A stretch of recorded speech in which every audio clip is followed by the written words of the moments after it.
이게 무슨 해결책이야 싶은 대안을 내놓을 수도 있어요. 그리고 엄마가 볼 때 좀 저거는 순한 아이한테 불리한데, 그 중에서 약자한테 좀 불리한데 라는 생각이 드시겠지만, 찐 남매 싸움이라고 하죠. 요즘에 뭐 유튜브나 이런 데 사이트에 보면 찐 형제나 남매들의 서로를 대하는 것에 대한 영상들이 재미있게 많이 나오는데요. 부모 입장에서 보면 참 우프입니다. 내가 저것들을 저리도 싸우려고 낳았나. 저렇게 싸울 줄 알았으면 굳이 내가 저 아이한테 형제 자매를 만들어 줬어야 되나. 내가 없으면 혼자일 것이 두려워서 피부치를 만들어준다고 만들어줬는데, 이게 피부치인지 원수인지 알 수가 없다 하면서 힘든 부모님들을 위해서 오늘 준비했습니다. 형제 자매 닮은 듯 달라요. 그래서 사사건건 부딪히는 이 아이들의 싸움 어떻게 하는 게 좋을까요? 대부분의 부부가 자기와 반대의 성향을 가진 배우자와 결혼을 한다고 하죠. 내가 가지지 않은 부분이 굉장히 좋아 보여서 상대방을 선택을 하는 건데요. 그것 때문일까요?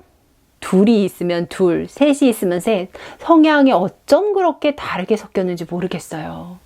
뭐 이 녀석은 된장찌개를 먹으면 이 녀석은 김치찌개를 먹어야 되고, 이 녀석은 찌개를 안 먹습니다.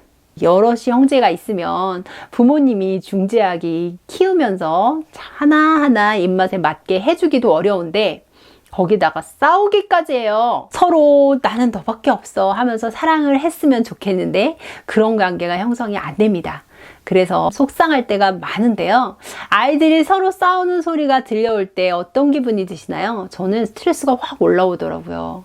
형제 자매 싸움 도대체 어떻게 부모로서 중재하는 게 좋을까요? 사랑받는 아이는 흔들리지 않는다라는 책을 참고로 해서 형제자매의 싸움에 대한 이야기를 나눠보겠습니다. 자, 형제자매 아이들이 싸운다. 첫 번째 절대 불변의 원칙은 관여하지 않는다.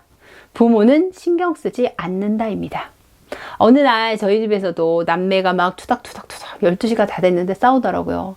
아빠가 피곤하고 자야 될 시간인데 왜 그렇게 싸우는지 해서 화가 났어요. 그래서 이제 그만하라고 화를 버럭버럭 내니까 아이들은 지금 서로 감정이 안 좋은 상태에서 이야기를 하고 있는 중인데 아빠의 화까지 받으니 2차적으로 스트레스를 받았죠.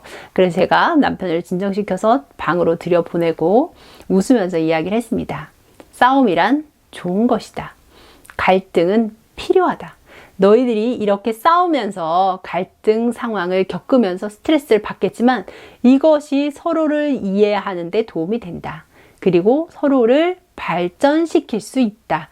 그러니 갈등을 스트레스 받아만 하지 말라라고 아름답게 이야기하고 저는 방에 들어와서 귀 막고 잤습니다. 결국 아이들은 1시간 넘게 투닥투닥 얘기를 하다가 피곤에 지쳐서 결국은 잤고요. 그날의 갈등은 풀고 잤습니다. 하지만 끝나지 않죠. 그 이후에도 거의 비슷한 건으로 계속해서 갈등이 일어났는데요. 첫 번째 원칙은 이렇게 아이들이 싸울 때 괜히 부모가 스트레스를 훅 올려서 그만하라고 원수를 낳았어? 이렇게 하시지 말고요. 그냥 두시는 겁니다. 너희들끼리 갈등을 한번 해결해봐. 네, 그 집에서 있는 상황인데 그런 갈등이 너무 심하다. 그러면 밖에 나가서 해결하고 와. 둘이 이야기하고 중재를 안 하는 게 원칙입니다. 하지만 꼭 중재를 해야 될 상황도 있죠. 폭력적인 그것들이 오고 간다든가 너무 흥분해서 가라앉지 못한다든가 이럴 때는 부모가 어쩔 수 없이 마지못해 개입을 해야 되는데요. 이런 상황에서 개입할 때 어떻게 아이들을 달래는 게 좋을까요? 첫 번째, 너무 흥분했을 때는 따로 분리시키십시오. 따로 분리시켜서 한 명 한 명 떨어져서 이야기를 하게 하는 겁니다. 우리 부모들도 화가 났을 때는 어떻게 하죠? 잠시 심호흡을 하면서 그곳에서 떠나 있으라고 하잖아요. 너무 흥분의 정도가 높이 올라갔다 싶을 때는 따로 분리시켜서 폭력이나 막말이 나가지 않도록 하시는 게 중요합니다. 그런 상황일 때만 중재를 하는 거기 때문에 아이들이 끝까지 분노 게이지가 치솟았잖아요. 그러면 떨어뜨려 놓는 게 좋습니다. 그리고 각자 시간을 좀 주시고 너 한번 들어와 봐 해서 무엇이 문제니? 라고 이야기를 시작하는 거죠. 그런 중재를 할 때 절대 잊지 말아야 할 두 번째는 나는 누구 편도 아니다 라고 명확하게 선을 긋고 시작하시는 겁니다. 첫째는 늘 엄마가 둘째 편이라고 생각하고 둘째는 늘 엄마가 첫째 편이라고 생각을 합니다. 그렇기 때문에 엄마가 이야기를 시작하면 나한테 불리한 상황이다 라고 판단하기가 쉽거든요. 그러면 어떻게 해요? 엄마의 말에 동의가 안 되죠. 그래서 나긋나긋한 목소리로 나는 누구 편도 아니야. 누구를 편들기 위해서 지금 여기 온 게 아니다라고 확실하게 선을 긋고 시작하셔야 됩니다. 말로만 그렇게 하고 대화를 하다 보면 그래 네가 잘못했네 이렇게 하면은 아이들이 뭐야 엄마 편 안 든다더니 이렇게 생각할 수 있으니까요. 마음속에서 이미 판단은 있죠. 누가 문제야. 나를 안 닮은 애가 문제야? 이렇게 생각하신다면 그 선을요. 다 지우시고 절대 입 밖에 내지 마세요. 속으로만 생각하시는 거예요. 제 왼수 이렇게. 그리고 나서 중립을 지키셔야지만 중재라는 것이 됩니다. 엄마가 누구 편이다라는 생각이 드는 순간 억울함은 배로 쌓이게 되니까요. 중재할 때 절대 중립에 서서 중재한다는 사실을 잊지 마세요. 중재가 뭐예요? 치우치지 않는 거잖아요. 그 원칙을 꼭 지키셔야 됩니다. 그리고 나서 아이들이 많이 흥분했을 때는요, 몸을 만져주시고 감각적으로 흥분을 가라앉힐 수 있도록 터치를 해주시는 게 좋아요.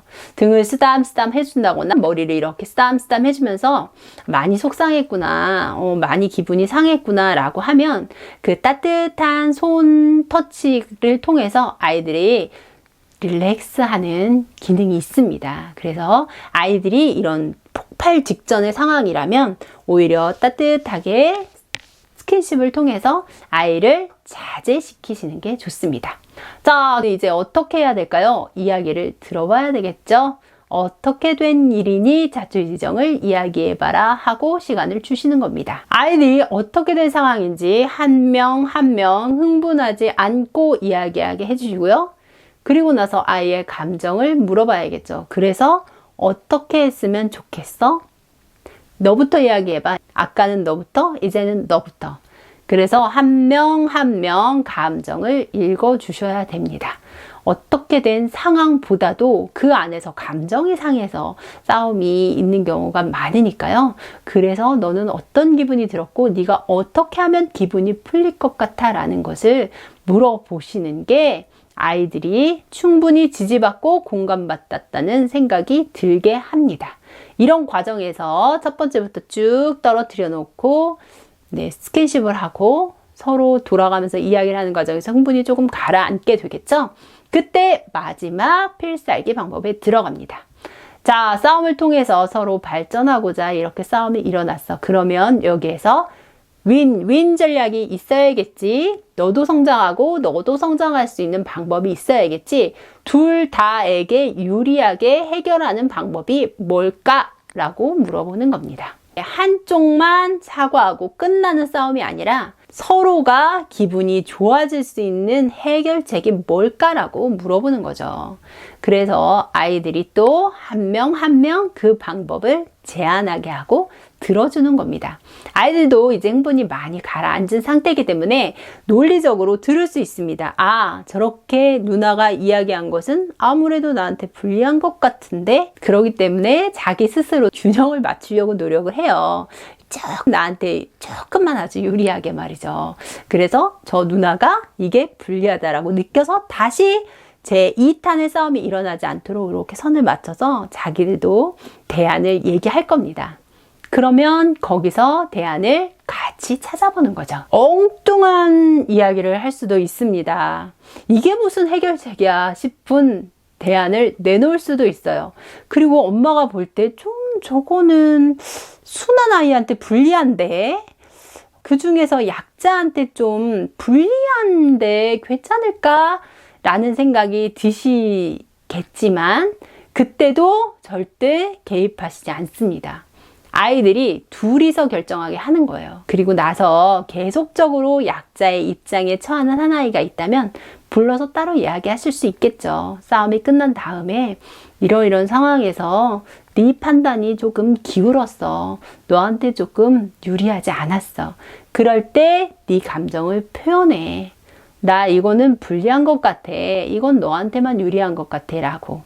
다음에 자기가 불편한 감정을 표현할 수 있게 하는 거죠. 그렇게 하면서 밸런스를 나중에 맞춰주시는 겁니다. 아이들이 서로 합의한 결과에 대해서는 가타부타 하지 않는 것이 중재를 할 때 아이들이 모두 다 만족할 수 있는 방법이니까요. 나중에 다시 한번 아이들을 불러서 이야기할 기회가 있으시더라도 그 건에 대해서는 그렇게 중재를 끝내시는 것이 좋습니다. 자, 이제 아이들이 자기 이야기를 충분히 했고 자기 이야기를 충분히 공감받았고 자기가 내놓은 대안으로 해결도 됐어요. 그러면 어떻게 해요? 한 단계 성장했겠죠. 이렇게 싸움은 마무리하는 거구나. 이렇게 내 불편한 감정은 표현하는구나 하는 것을 배우게 됩니다. 건강한 싸움을 경험하게 되는 거죠.